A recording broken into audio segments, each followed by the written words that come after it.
The massive alien ships hung in space like metal mountains above the burning planet below. Admiral Kethvar stood on the bridge of his flagship and watched the last human colony ship flee into the darkness, his four arms crossed behind his back, as he studied the retreating vessel through the view screen. The humans had fought well for such a young species, but their defeat had been certain from the start. The Zephyrians had ruled the galaxy for thousands of years. Their natural armor plating could stop most weapons, and their four arms let them fight with multiple weapons at once. They had conquered hundreds of worlds and crushed dozens of species. The humans were just another weak race that had dared to resist the Empire. Jake Morrison pressed his face against the cold metal of the observation window aboard the human ship New Dawn. Behind them, their home planet of Kepler 442b burned with orange flames that could be seen even from space. The Zephyrian attack had come without warning 3 days ago. Most of the population had died in the first hour. Only 10,000 people had made it to the evacuation ships. Captain Lisa Bennett stood beside Jake and watched their world die. Her hands were steady, but her jaw was tight with anger. She had been a peaceful exploration captain before the war. Now she commanded one of the last human ships in existence. The bridge crew worked quietly around them as they prepared for the jump to hyperspace. The other survivors crowded around the windows to take one last look at their home. Children cried in their parents' arms, while older people stared in shocked silence. Many had lost everything they had ever known in just 3 days.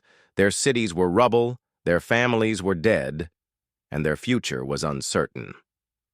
Admiral Kethvar received reports from his fleet commanders as they finished destroying the human military bases. The resistance had collapsed quickly once their main fleet was destroyed. A few ships had escaped, but they would not survive long in the empty space between star systems. The humans had been brave, but they lacked the technology and experience to fight a real war. The Zephyrian admiral walked to his communications station and activated the Galactic network. He filed his official report with the High Command on the homeworld. The human species was marked as extinct in the official records. Another successful conquest for the glory of the Empire. His officers cheered and celebrated their easy victory. But Captain Bennett was not ready to give up.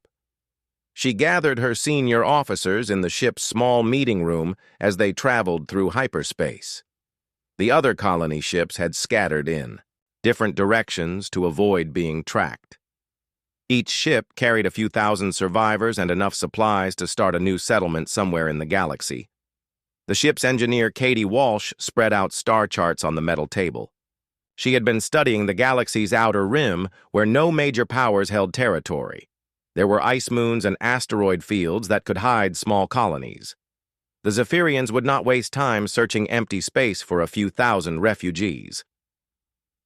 Dr. Richard Hayes joined the meeting with data tablets full of information about their enemy. He had studied every piece of Zephyrian technology they had captured during the war. Their weapons were powerful, but their ships were old designs that had not changed in centuries. The Empire had grown comfortable with easy victories against weaker opponents. Jake Morrison was now the ship's military advisor, even though he was only 25 years old. He had fought in the last battle above their homeworld and seen how the Zephyrians attacked. They used overwhelming force and traditional tactics. They expected their enemies to fight the same way they did, but humans might be able to find a different approach. The meeting lasted for hours as they planned their survival. They would need to stay hidden for years while they built new ships and trained new soldiers. The children on board would grow up as warriors instead of peaceful colonists. It would be a hard life, but it was better than extinction. Captain Bennett looked around the table at her officers and felt a cold determination settle in her chest. The Zephyrians thought the war was over. They thought humans were finished. They had no idea what kind of enemy they had just created. Humans had always been survivors. They had climbed out of caves to reach the stars. They would not let one defeat end their story. The new dawn jumped out of hyperspace near a distant ice moon where no one would look for them. Other human ships were making similar journeys to hidden corners of the galaxy. The survivors would scatter and hide and plan their return. Admiral Kethvar had won this battle, but the war was far from over. As the human ships disappeared into the darkness, the Zephyrian Empire celebrated another victory. They had no way of knowing that they had just made the greatest mistake in their long history. They thought they had destroyed humanity, but they had only made it stronger. The aliens thought they had won, but they would learn the truth soon enough. 20 years had passed since the fall of humanity's homeworld, and the survivors had learned to live in the darkness between stars.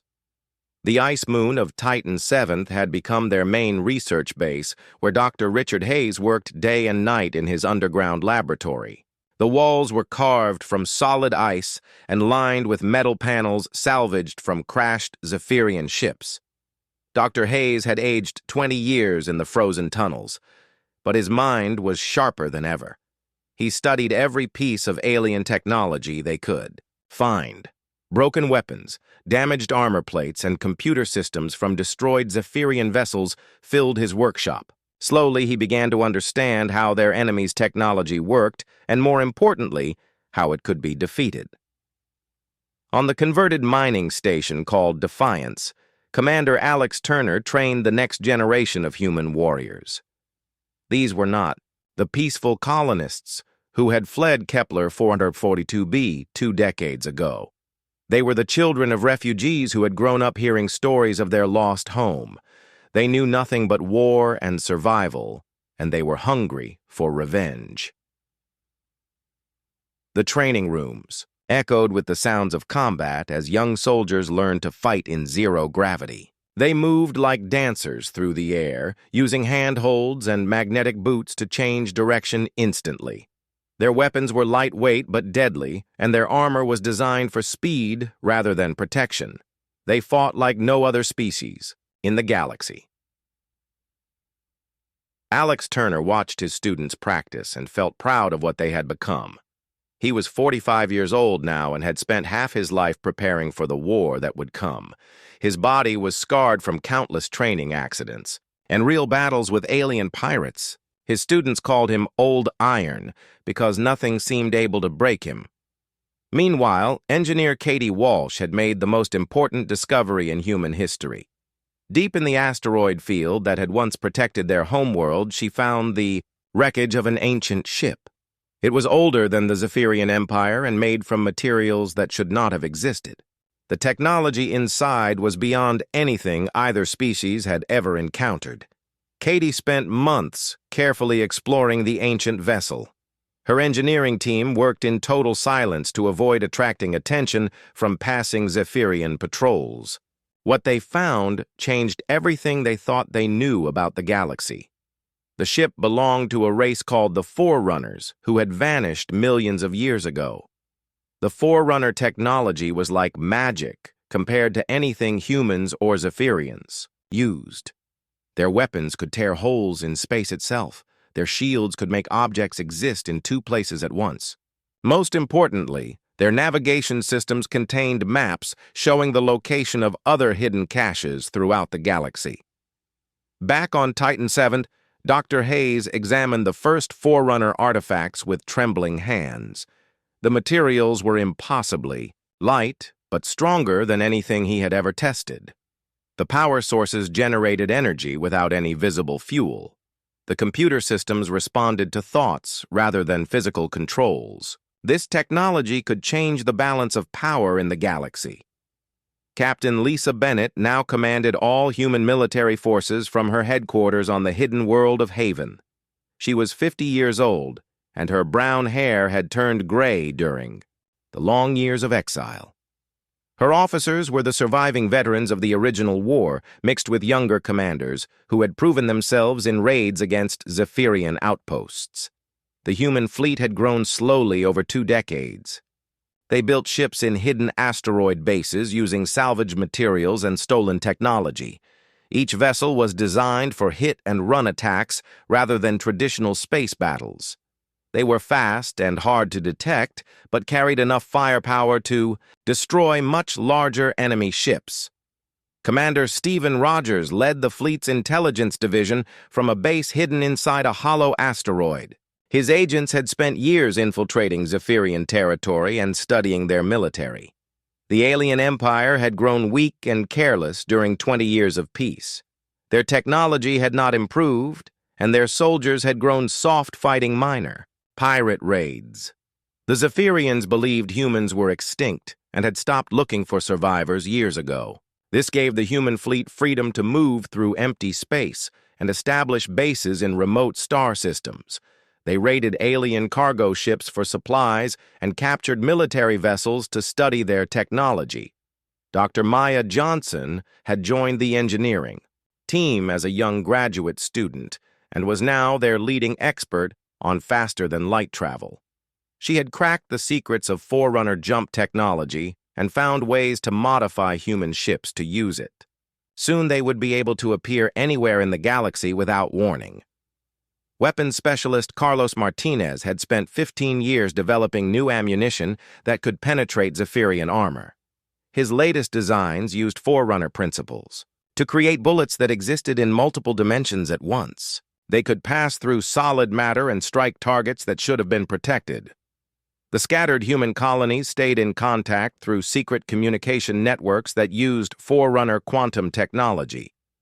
Messages could travel instantly across the galaxy without being detected by alien sensors. This let them coordinate their activities and share information about enemy movements. Admiral Rachel Stone commanded the main battle fleet from her flagship Retribution. She was one of the original refugees but had become a brilliant military strategist during the years of exile. Her ships practiced complex maneuvers in the empty space between star systems where no one would see them. As the 20th anniversary of their defeat approached, the human leaders met in secret to plan their return. They had built a fleet of advanced warships crewed by soldiers who had trained their entire lives for this moment. They had weapons and technology that the Zephyrians could not imagine. Most importantly, they had something their enemy had lost during centuries of easy conquest. They had the desperate hunger of a people who had lost everything and would do anything to get it back. The meeting lasted for days as they planned Operation Redemption. They would strike 50 Zephyrian strongholds simultaneously across the galaxy. The aliens would learn that humanity's greatest strength was not their technology or their numbers. It was their refusal to ever give up. The Zephyrian Empire had enjoyed 20 years of peace and prosperity since the extinction of humanity. Their massive fleets patrolled the galaxy without facing any real threats. Admiral Kethvar now commanded the entire Third Fleet from his comfortable office on the capital world. His 4 arms had grown soft and his armor showed no battle scars from recent conflicts. The old admiral often looked at the victory monument in the center of the capital city. It listed all the species the Empire had conquered over the centuries. The humans were just another name carved in stone among dozens of others. Most citizens had forgotten they ever existed. The galaxy belonged to the Zephyrians, and no one dared to challenge their rule. But in the shadows between star systems, something was stirring. Captain Stephen Rogers had spent 2 decades building the largest spy network in galactic history. His agents moved through Zephyrian space disguised as traders and miners. They mapped every military base and recorded the movements of every fleet. The aliens had no idea they were being watched. Human technology had advanced far beyond anything the Zephyrians possessed. Engineer Maya Johnson had perfected jump drives that could move ships instantly across the galaxy. The aliens still used slow hyperspace lanes that took days to travel between star systems. This gave humanity a massive advantage in both surprise attacks and quick escapes. The human fleet had grown to over 300 warships hidden in bases throughout the Outer Rim. Each vessel was smaller than a Zephyrian battleship, but carried more advanced weapons and shields. They were built for speed and stealth rather than the heavy slugging matches that aliens preferred. Most importantly, they were crewed by soldiers who had spent their entire lives preparing for this war. Weapons specialist Carlos Martinez had created ammunition that could pass through solid matter using Forerunner technology. The bullets existed in multiple dimensions at once and could strike targets behind heavy armor or energy shields. The Zephyrians had no defense against weapons that could ignore their protection. Dr. Richard Hayes had unlocked more secrets from the ancient Forerunner archives.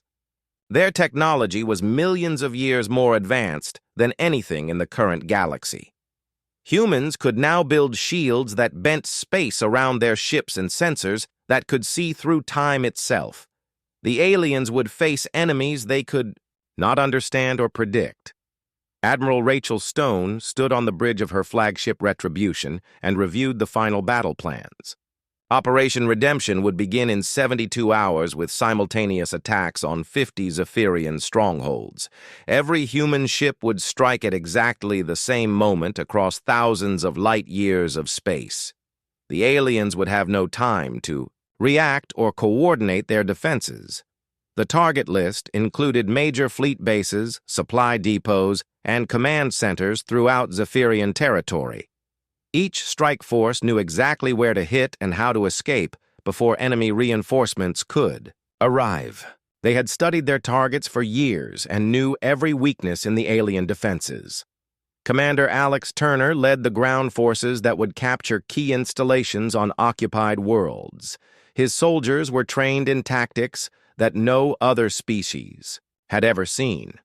They could fight in zero gravity, underwater, or in the vacuum of space. Their equipment was designed to be invisible to Zephyrian sensors, and their weapons could kill from impossible distances. The human forces included many of the original refugees who had fled their homeworld 20 years ago. Captain Lisa Bennett now commanded a strike force of 20 ships. Her brown hair had turned completely white, but her determination had only grown stronger with age. She would personally lead the attack on the base where Admiral Kethvar had celebrated his victory over humanity. Jake Morrison had become one of humanity's best pilots during the long years of exile. He flew a single-seat fighter equipped with the most advanced technology humans could build. His ship could become invisible, phase through solid matter, and fire weapons that ignored enemy shields. He was assigned to strike the most heavily, defended target on the list. The Zephyrian military had grown complacent during 2 decades of easy peace. Their soldiers trained for parades rather than real combat. Their ships were maintained poorly and their weapons had not been updated in years. Most importantly, their commanders had forgotten how to fight an enemy that could think and adapt. Intelligence reports showed that many Zephyrian fleet commanders were more interested in politics than military matters. They competed for promotions and honors rather than studying the art of war. Their tactics had not changed in centuries because they had never faced an opponent that required them to innovate. The human leadership met one final time before the attack began. Admiral Stone looked around the conference table at the faces of people who had lost everything and spent 20 years preparing to take it back. Some were gray-haired veterans of the original war. Others were young officers who had been born in exile. All of them shared the same cold determination to make the aliens pay for what they had done. Dr. Hayes presented the latest intelligence on Zephyrian fleet positions. Their ships were scattered across the galaxy in small patrol groups that could not support each other quickly. The aliens believed they were safe and had spread their forces too thin to defend against a coordinated attack. Engineer Katie Walsh confirmed that all human ships were equipped with the newest Forerunner technology. Their jump drives were calibrated, and their weapons were loaded with special ammunition. The fleet was ready to appear anywhere in the galaxy and strike without warning. The final preparations were completed as the countdown entered its last day. Human soldiers checked their equipment and said goodbye to families they might never see again. Pilots ran final tests on their ships and studied their target data one last time. Engineers made final adjustments to weapons that could reshape the balance of power in the galaxy.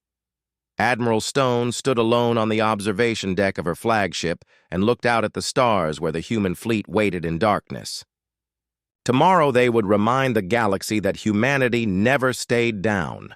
They always got back up and they always hit harder.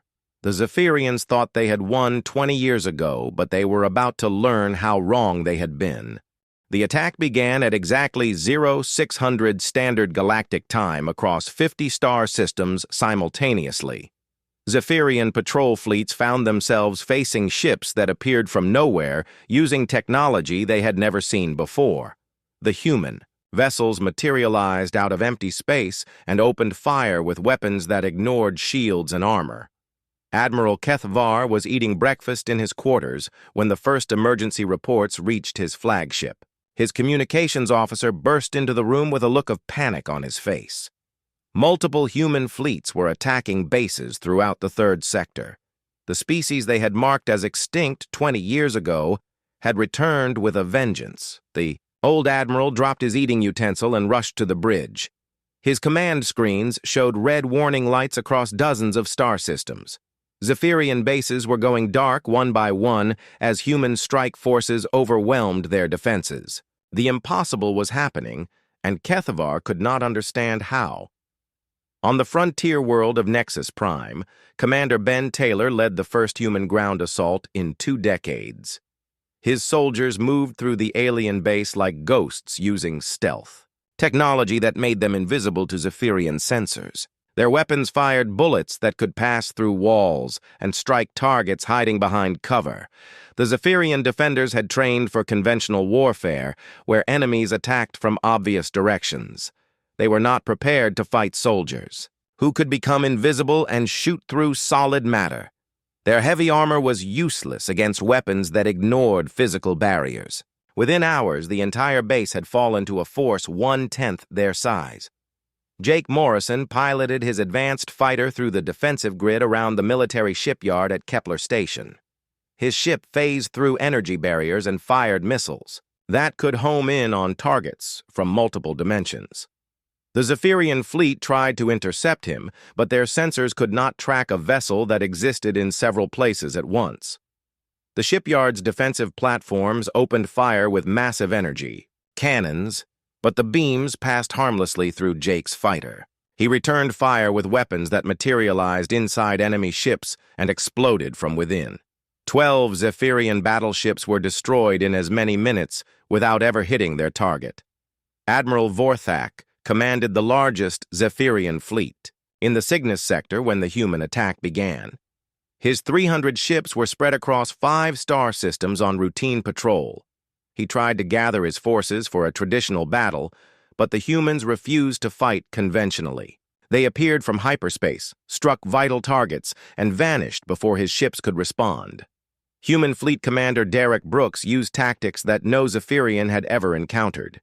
Instead of massing his ships for a direct confrontation, he split them into small groups that attacked from multiple directions. His vessels would jump into a system, destroy key targets, and escape before enemy reinforcements could arrive.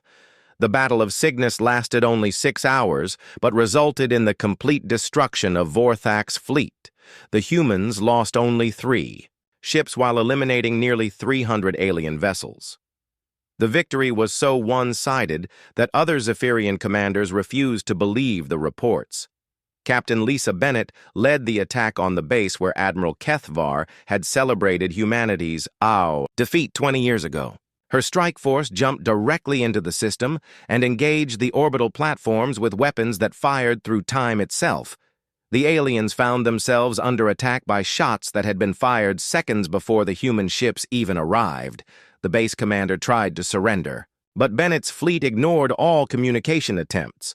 They had not come to negotiate or capture prisoners. They had come to deliver justice for the millions of humans who had died during the original invasion. The entire station was destroyed in minutes, along with everyone aboard. Dr. Richard Hayes monitored the battle from his command center on Titan 7. His screens showed the real-time positions of every human ship as they struck targets across the galaxy. The new Forerunner communication technology allowed instant coordination between forces separated by thousands of light years. No Zephyrian commander could match this level of tactical awareness. Engineer Maya Johnson had equipped every human ship with jump drives that could move them instantly to any point in the galaxy. This meant that Admiral Stone could reinforce any battle within seconds or withdraw damaged vessels before they could be destroyed. The aliens had no counter for enemies who could appear and disappear at will. Weapons specialist Carlos Martinez watched his special ammunition perform exactly as designed. The bullets existed in multiple dimensions and could strike targets that should have been protected by shields or armor. Zephyrian ships found themselves taking damage from weapons that seemed to ignore the laws of physics. The psychological impact of the attacks was even greater than the physical damage. Zephyrian soldiers had grown up believing their empire was invincible. They had never faced an enemy that could match their technology or exceed their tactical abilities. Now they found themselves helpless against opponents they could barely see or understand. Admiral Stone coordinated the entire operation from her flagship while personally leading the assault on the main Zephyrian fleet base at Andromedus. Her task force of 50 ships faced over 200 enemy vessels, but the battle was never in doubt. Human weapons and tactics proved superior in every engagement. The space around Andromedus filled with wreckage as Zephyrian ships exploded one after another. Their energy shields collapsed under bombardment from weapons that fired from multiple dimensions. Their armor plating was useless against bullets that could pass through solid matter. Their missile defenses could not target ships that existed in several places simultaneously. Within 1 week, the Zephyrian Empire had lost a third of its territory and half of its fleet. Panic spread through their ranks as reports came in of impossible human technologies. Some alien commanders refused to believe the reports and insisted they were fighting illusions or holograms. Others fled their posts rather than face enemies they could not understand. The galaxy watched in stunned silence as the impossible happened before their eyes. The humans who had been marked as extinct were not only alive but winning against the most powerful empire in galactic history. Other species that had been conquered by the Zephyrians began to hope that their own liberation might be possible. Admiral Kethvar called an emergency meeting of the High Command as his empire crumbled around him. The humans were using technology that defied everything the Zephyrians thought they knew about warfare. Their ships could phase through matter, their weapons could ignore shields, and their soldiers could become invisible at will. The alien leadership struggled to understand how a primitive species had developed such advanced capabilities in just 20 years. They had no way of knowing about the Forerunner technology or the years of careful preparation. All they could see was their invincible empire being systematically dismantled by enemies they thought they had already defeated. The Zephyrian High Command gathered in their massive council chamber on the capital world as their empire collapsed around them. Admiral Kethvar stood before the Council of Claws trying to explain how a species they had marked as extinct was destroying their fleets across the galaxy. His 4 arms trembled as he delivered reports of defeats that should have been impossible. The council members slammed their armored fists on the metal table and demanded answers that Kethvar could not provide. How had primitive humans developed? Technology that surpassed anything in the Zephyrian arsenal. Where had they been hiding for 20 years while building their advanced fleet? Most importantly, how could they be stopped before the entire empire fell? High Commander Zarthek rose from his seat at the head of the council table. He was the oldest and most experienced military leader in Zephyrian history.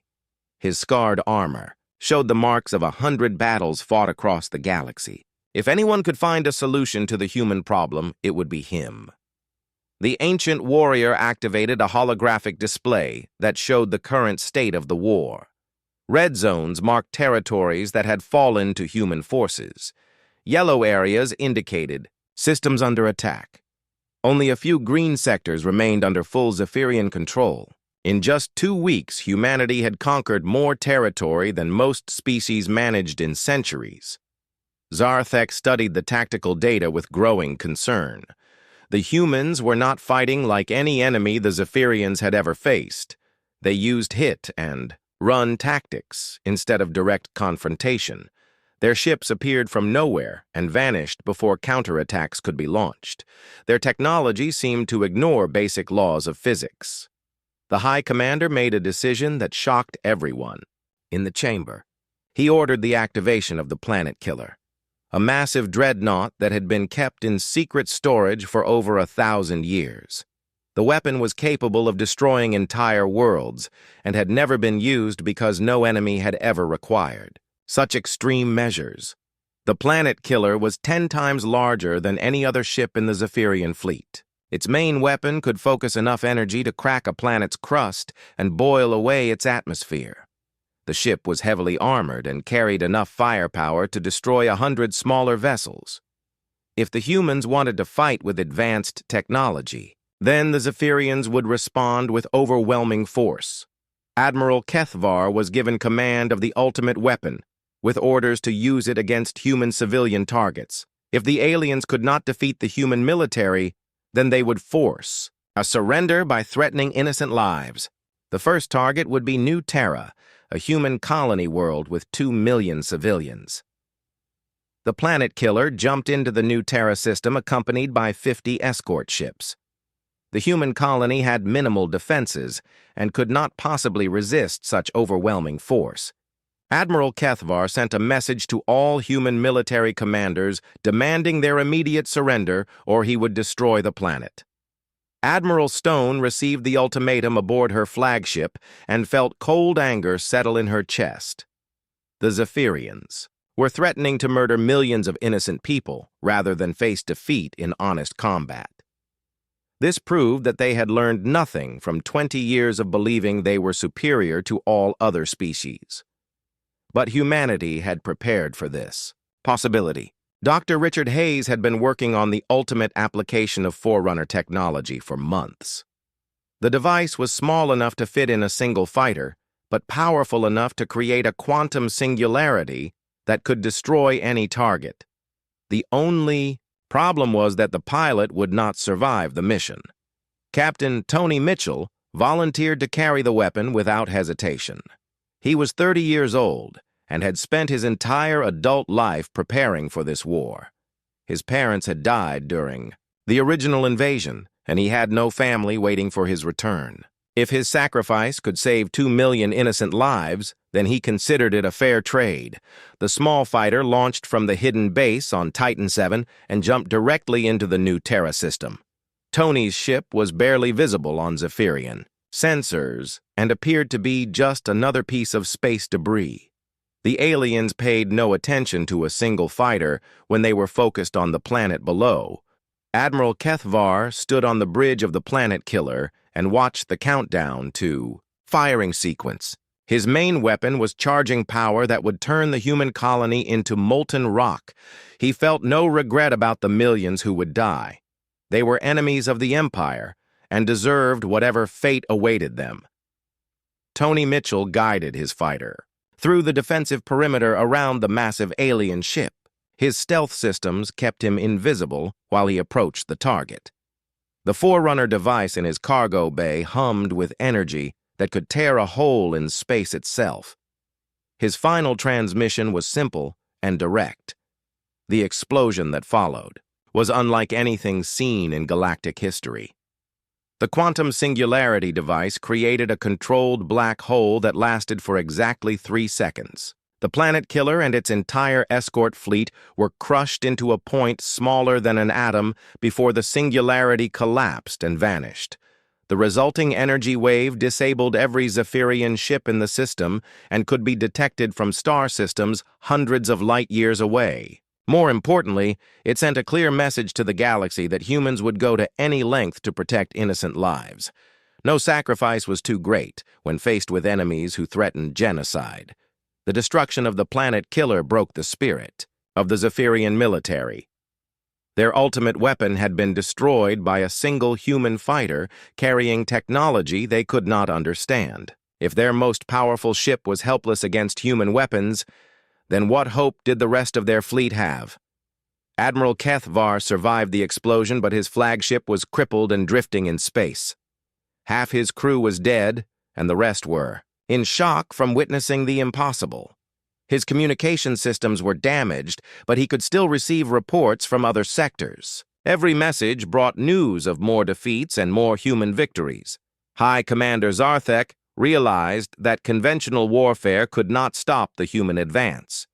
Their enemies possessed technology that was centuries ahead of anything the Zephyrians could build. The only remaining option was to fall back to their homeworld and prepare for a final siege. The evacuation of the outer territories began immediately as Zephyrian forces retreated toward their capital system. Millions of alien civilians fled their homes rather than face human occupation. The mighty empire that had ruled the galaxy for millennia was collapsing under pressure from a species they had thought extinct. Admiral Stone watched the alien retreat from her command center and felt no satisfaction in their terror. Too many humans had died during the original invasion for her to take pleasure in revenge. But justice demanded that the Zephyrians face the consequences of their actions. The war would not end until their empire was completely defeated. The human fleet regrouped for the final assault on the Zephyrian homeworld. Every ship was equipped with the most advanced weapons and shields that Forerunner technology could provide.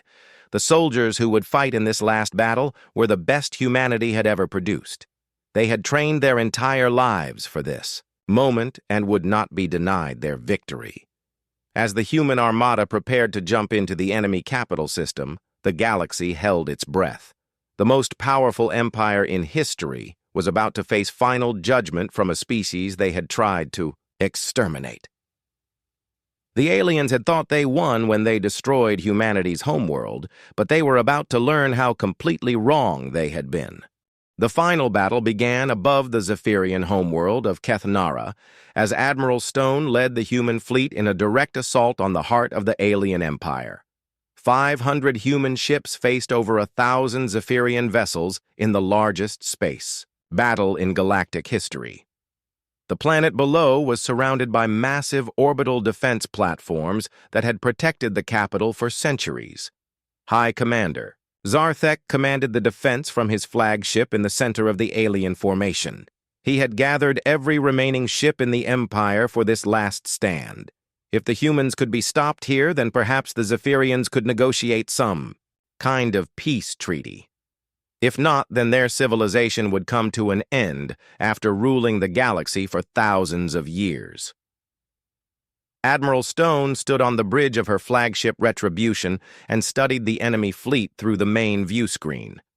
The Zephyrians had positioned their ships in traditional battle formations that had served them well against conventional enemies. But humanity was far from conventional and would not fight the kind of battle their opponents expected.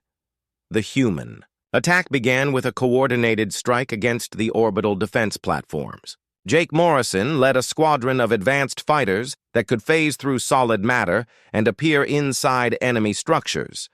Their weapons materialized within the alien stations and exploded from within. 12 massive platforms were destroyed. In the first minute of combat, General Kevin Brooks commanded the ground forces that would capture the planet once the orbital defenses fell. His soldiers waited in assault ships equipped with the most advanced landing systems ever built. They could punch through any planetary shield and deploy troops directly into enemy territory without warning. The space battle quickly turned into a nightmare for the Zephyrian fleet. Human ships used their quantum jump drives to appear behind enemy lines and strike vital targets before vanishing again. The aliens found themselves fighting opponents who could attack from any direction at any time. Their traditional tactics were useless against enemies who ignored the normal rules of warfare. Admiral Kethvar made his final stand on the bridge of his damaged flagship as human forces systematically destroyed his escort fleet. His ship had been repaired after the Planet Killer incident, but was no match for the advanced weapons attacking him. Energy beams that fired through multiple dimensions tore through his armor while his own weapons passed harmlessly through phased human vessels. The psychological warfare was as devastating as the physical combat. Zephyrian soldiers who had grown, up believing in their empire's invincibility, found themselves helpless against enemies they could not see or understand. Many alien ships surrendered, rather than face destruction by weapons that seemed like magic. Commander Alex Turner led the first ground assault on the planetary capital. His troops used stealth technology to land undetected in the government district. They moved through the alien city like ghosts using equipment that made them invisible to all sensors. The Zephyrian police and military units could not fight enemies. They could not find. Dr. Richard Hayes coordinated the technological aspects of the battle from his command center. His teams had spent months studying the layout of the enemy capital and knew exactly where to strike for maximum effect. Forerunner technology allowed them to disable the planetary power grid and communication networks within hours of landing. The battle reached its climax when Admiral Stone personally boarded Admiral Kethvar's flagship with a strike team of elite soldiers. The aging Zephyrian commander had refused all demands for surrender and sworn to fight to the death. Stone respected his courage even as she prepared to end his resistance once and for all. The final confrontation took place on the bridge of the alien flagship as human soldiers overwhelmed the last defenders. Kethvar stood alone facing the woman who had commanded the evacuation from humanity's homeworld 20 years ago. His 4 arms held weapons, but he made no move to use them. He knew the battle was over. Admiral Stone looked into the eyes of her old enemy and saw the same confusion that had marked every Zephyrian throughout the war. They still could not understand how humanity had achieved the impossible. Kethvar asked the question that had haunted him since the human counterattack began. How had a primitive species become so powerful in just 2 decades? Stone's answer was simple and direct. The Zephyrians had thought they won because they conquered human worlds, but they had never conquered the human spirit. Humans did not just survive adversity, they overcame it. Every defeat made them stronger and more determined to succeed. That was something no alien empire could understand or defeat. The surrender of Admiral Kethvar marked the end of organized Zephyrian resistance. High Commander Zarthek activated the general surrender signal from his flagship before human forces could storm his bridge. The mighty empire that had ruled the galaxy for millennia laid down its weapons and accepted defeat. But unlike their former oppressors, humanity chose mercy over vengeance. Admiral Stone announced that all Zephyrian worlds would be allowed to maintain their governments under human protection. There would be no mass executions or slave labor camps. The peace treaty established human dominance while respecting the rights of former enemies. The galactic reaction to humanity's victory was a mixture of shock and celebration. Species that had been conquered by the Zephyrians could hardly believe their oppressors had been defeated. Many worlds that had suffered under alien rule declared their independence and asked to join the new human federation.